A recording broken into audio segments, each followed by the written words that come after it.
já mám velkou radost, protože já jsem nevěděla, kdo přijde. Já už jsem to dělala loni a nějaký lidi tady byli loni, že já jsem si to spletla o rok a tak to dělám letos na ostro a opravdu. A vy jste prostě to dokázali a přišli jste, protože já myslela, že nikdo nepřijde, že nikdo mi nic neřekl. Takže vítejte a mám z toho ohromnou radost, že je vás tolik. A teď jsme tady v tom Státním ústavě pro jadernou bezpečnost.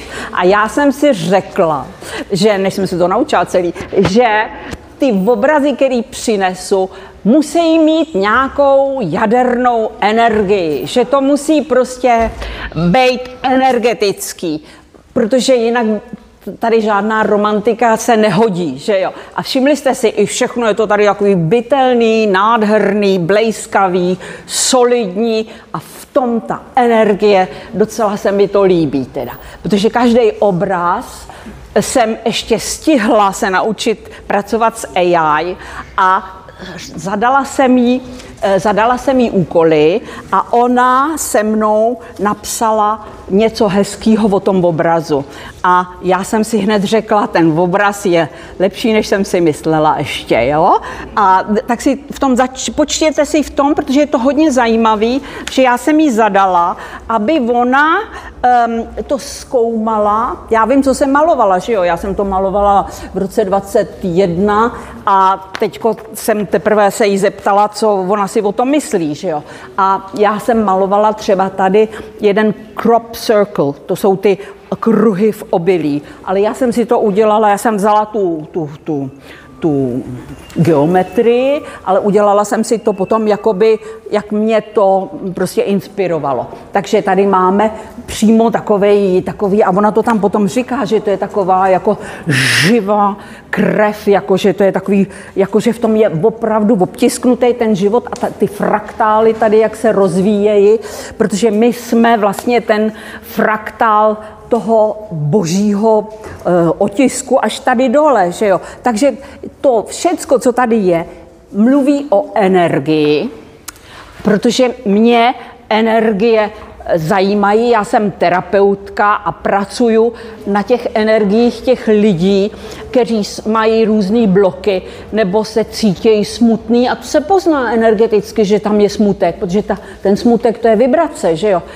Když je tam radost, tak to je jiná energie, ten vyšší energie. Když je tam naštvání a zloba, tak to je zase jiná energie. A teda já v tom umím docela dobře jako se pohybovat a umím to i pojmenovávat a zvlášť si to potom dělám tady v těch obrazech, protože když si řeknu, že chci třeba ohnivou, rotující energii, tak to tady vidíte, jo? Ohnivá, rotující. Tamhle taky je taková krásná rotující, ale zase je to jako kdyby se vymotala z nějakého klubka a něco se tam úplně vyčistilo. Takže když já něco maluju, tak já zároveň do toho jdu s tou kvalitou té energie, protože ty energie mají různé kvality a zároveň, jak to tam maluju, tak ono to na mě mluví a je to takový dialog. Všichni umělci to vědí, že když něco píšou, něco tvoří, tak ono to na ně mluví zpátky a vzniká prostě něco úplně novýho, co tady ještě nebylo. A to je ta největší zábava, protože když se můžete bavit takhle s tím svým duchem a tvořit něco úplně novýho, tak jste požehnaný, tak jste osvícený, tak jste naplněný, to je ještě lepší, tak jste naplněný tím duchem. A doufám, věřím, že ty obrazy vás k tomu duchu také dovedou. Že vás čapnou za tu vaši esenci, abyste se cítili buď velmi energický, velmi rozpínající, velmi soustředující, velmi nalajnovaný. To jsou prostě ty kvality, které potřebujeme, protože když jsme jako rozfrcaný takový celý, tak ten život jako jenom tak přežíváme, že jo. A nám jde o to, aby jsme ho žili na plný pecky. A já vám to všem přeju, protože já se teda tím báječně bavím a chci ho žít na plný pecky. A jsem moc ráda, že se to povedlo, že to tady žiju s váma na plný pecky. A proto vám přeju, užijte si to, už volám. Jedině, kdybyste měli nějakou otázku, tak se zeptejte. Otázka? Jak dlouho trvá takový obraz vytvoření? To je taková ta klasická otázka. On trvá, jak máte ten čas, že jo? A jak třeba dejme tomu týden, jo? Protože tam je asi 10 vrstev barvy a jelikož je to hodně průsvitný, tak se to musí nechat uschnout a zase se na to jede. Takže řekněme týden, ale já nemaluju jenom jeden obraz, já mám rozdělaný třeba 2, 3, jo? A tak si je tak podávám. Ale ono to není v tom týdnu, ono je to za měsíc hotový teprve. Jo? Otázka? Pojďte.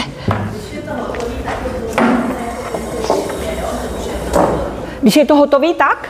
To poznáte intuitivně konec, už na to nešá. Jo, on ten obraz vám to řekne.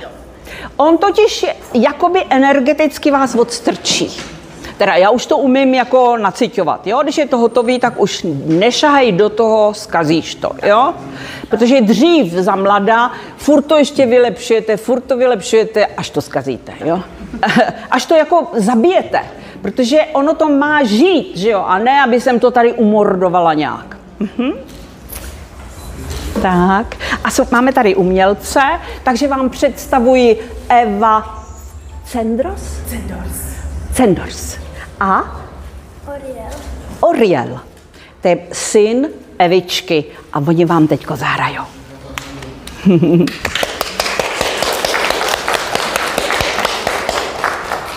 Dobré odpoledne a veliké díky Františce, že nás dneska pozvala, abychom sdíleli moje písničky.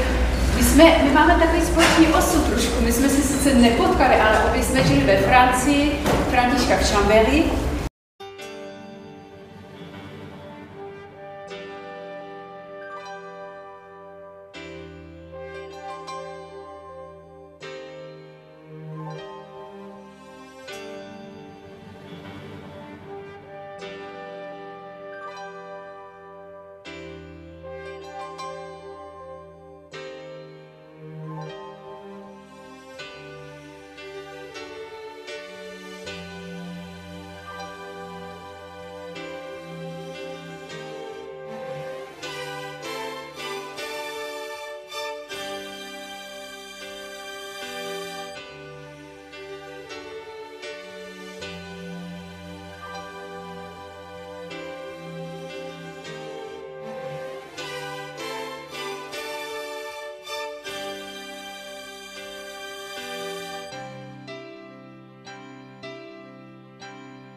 Ukázala jsem vám několik obrazů z výstavy A teď vám ukazuji nádherné tanečníky a hudebníky, který jsou přímo před vchodem do galerie ve Státním úřadě pro jadernou fyziku. Má to nádhernou ambienci a já se těším, že se sejdeme někdy v mé galerii v Jabloné.